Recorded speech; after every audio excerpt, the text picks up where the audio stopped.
tips agar sweet mom yang bekerja bisa menyusui bayinya dengan lancar.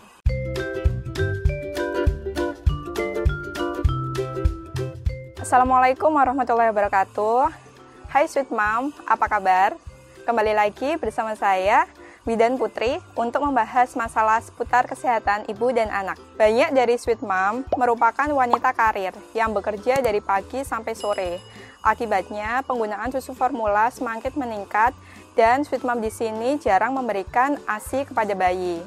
Nah, hari ini kita akan membahas seputar tips agar sweet mom yang bekerja bisa menyusui bayinya dengan lancar. Jadi, hari ini kita akan membahas seputar tips memberikan ASI meskipun ibu sedang bekerja. Yang perlu diperhatikan oleh sweet mom di rumah sebelum memberikan ASI perah adalah yang pertama, bayi harus bisa menyusu dengan posisi dan perlekatan yang benar. Kalau sudah bisa menyusu dengan perlekatan dan posisi yang benar, ini akan mencegah terjadinya bingung puting ketika sudah diberikan ASI perah. Kemudian yang kedua, harus ada dukungan dari suami, keluarga, dan juga pengasuh bahwa akan diberikan ASI eksklusif selama 6 bulan dengan menggunakan ASI perah dan dapat dilanjutkan sampai anak usia 2 tahun. Yang perlu diperhatikan ketiga adalah sweet mom di sini harus tahu cara penyimpanan ASI perah seperti apa. Jadi, ketika sweet mom di sini sudah memerah ASI, maka akan bertahan di suhu ruang selama 6-8 jam. Kemudian, jika dipindah ke botol kaca ASI atau disimpan di kantong ASI, kemudian diletakkan di freezer yang 2 pintu kulkasnya bisa tahan 2 minggu. Kalau misal disimpan di kulkas yang 1 pintu freezernya yang benar-benar khusus penyimpanan ASI, bisa tahan 3-6 bulan. Tapi kalau disimpan di kulkas bagian bawah yang tidak begitu dingin seperti freezer, hanya tahan 2 minggu saja. Yang perlu diperhatikan keempat adalah bagaimana cara memberikan ASI perah ke bayi. Jadi, ketika ASI berada di dalam freezer, ketika menormalkan suhunya, jangan langsung dipanaskan di atas kompor atau diletakkan di mangkok yang berisi air panas, karena itu akan merusak nutrisi yang terkandung dalam ASI. Nah, cara menormalkan suhunya ini juga harus bertahap. Jadi, ketika diletakkan dalam freezer, untuk menormalkan suhunya supaya ASI ini bisa cair, ditaruh ke chiller atau di bagian kulkas yang biasa ibu taruh sayur atau buah. Nah, setelah dia sudah mencair ASI-nya, kemudian letakkan ke suhu ruang, baru kemudian dihangatkan di mangkok yang berisi air hangat. Nah, karena dari beku ke cair ini prosesnya lama, supaya lebih efisien waktu, ketika sweet mom berangkat kerja pagi, maka ASI yang ada di freezer turunkan saat malam hari, misal jam 9 atau jam 10 mulai turunkan ke chiller. Kemudian ketika pagi biasanya sudah mulai mencair dan bisa diletakkan di suhu ruang, kemudian dihangatkan ke mangkok air hangat. Jadi pemberian ASI perah ini didahulukan yang paling segar dulu. Jadi misal mom sebelum berangkat kerja boleh disusuin dulu bayinya, atau kalau tidak boleh dilakukan proses pemerahan ASI terlebih dahulu. Jadi nanti ketika mom bekerja yang diberikan adalah yang ASI perah pagi hari. Kemudian dilanjutkan dengan ASI perah yang tadi sudah dihangatkan. Jadi tetap prinsipnya harus diberikan ASI yang terbaru dulu. Karena nutrisi ASI yang sudah dibekukan biasanya berkurang dibandingkan ASI yang masih segar. Tapi jika stok ASI yang di freezer sudah mau expired, misal expirednya kalau di kulkas 2 pintu tadi kan 2 minggu kalau di freezer. Jadi ketika hari ke-10, hari ke-11 boleh di-combine, jadi diambil 2 yang mau expired kemudian 2 yang baru. Jadi pemberiannya berselang-seling antara yang baru sama yang lama.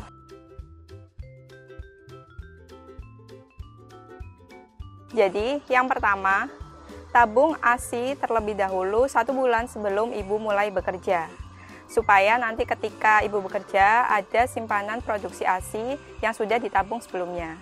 Yang kedua adalah pemberian ASI perah mulai dilatih ke bayi 2 minggu sebelum ibu mulai bekerja dengan dibimbing oleh konselor laktasi.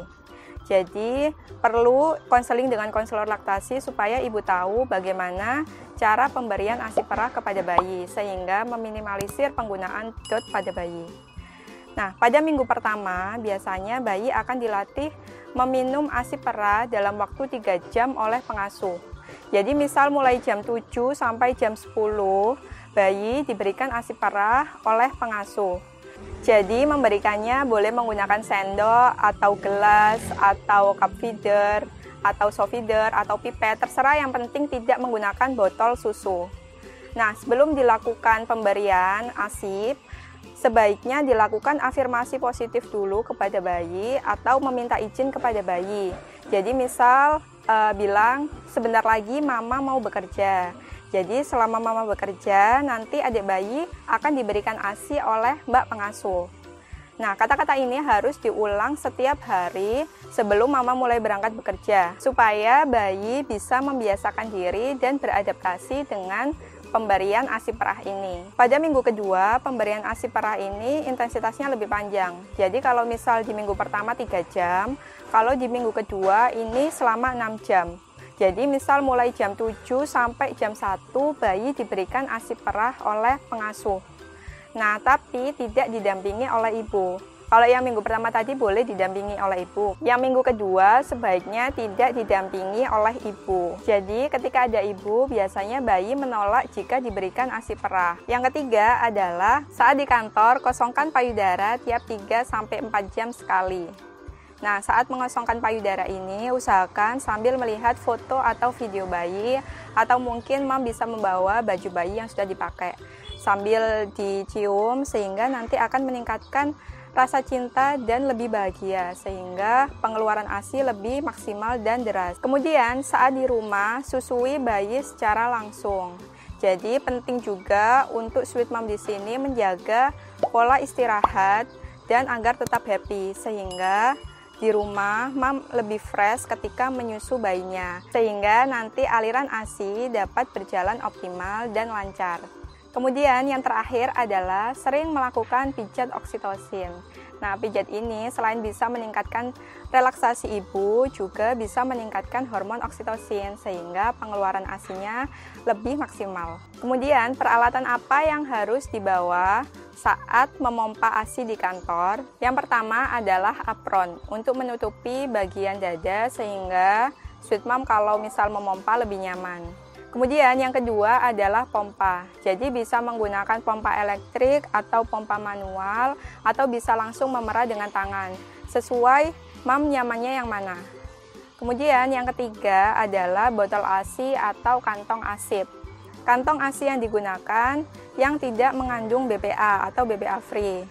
Nah, lebih baik lagi jika digunakan botol kaca ASI yang ada tutupnya. Sebenarnya penyimpanan di botol kaca ini lebih aman dibandingkan dengan kantong ASI. Karena saat ASI disimpan di kantong ASI, kemungkinan ada zat-zat kimia yang tercampur dengan ASI. Nah, oleh karena itu, jika ASI disimpan di kantong ASI, ketika dihangatkan lebih baik dipindahkan ke gelas kaca atau ke botol kaca, supaya tidak ada zat-zat kimia yang terlarut dengan ASI. Hanya saja kekurangan dari botol kaca ini menghabiskan space ruang yang banyak dan membawanya cukup repot dibandingkan dengan kantong ASI. Nah, untuk botol kaca atau plastik ini fleksibel sesuai kebutuhan mama seperti apa. Jadi yang harus dibawa selanjutnya adalah ice gel. Ice gel ini ada 2 macam. Ada yang warna biru, ada yang warna putih. Yang warna biru ini biasanya tahan lebih lama, 8-12 jam. Kalau yang biasa ibu-ibu pakai atau yang beli biasanya warnanya putih. Dia ini tahan 4 jam. Jadi kalau misal memompa di kantor, boleh ASI dan ice gelnya dititipkan dulu di kulkas kantor. Nanti setelah pulang boleh dimasukkan ke cooler bag supaya lebih aman. Kemudian yang terakhir adalah zipper bag. Ini fungsional, boleh dipakai atau tidak. Zipper bag ini fungsinya untuk menyimpan pompa ASI. Jadi supaya pompanya lebih steril, tidak terkontaminasi dengan bakteri yang ada di luar, boleh dimasukkan ke zipper bag. Biasanya ukuran 27 x 28 cm. Menjadi wanita karir memang bukan masalah. Namun jika pemberian ASI perah menggunakan botol justru akan memberikan masalah baru seperti bingung puting. Untuk itu penting bagi ibu untuk mengetahui cara mengelola ASI perah seperti apa. Nah, itu tadi, semoga bermanfaat. Jika masih ada yang ditanyakan atau bingung, silakan menulis komentar di bawah. Sampai jumpa di video selanjutnya.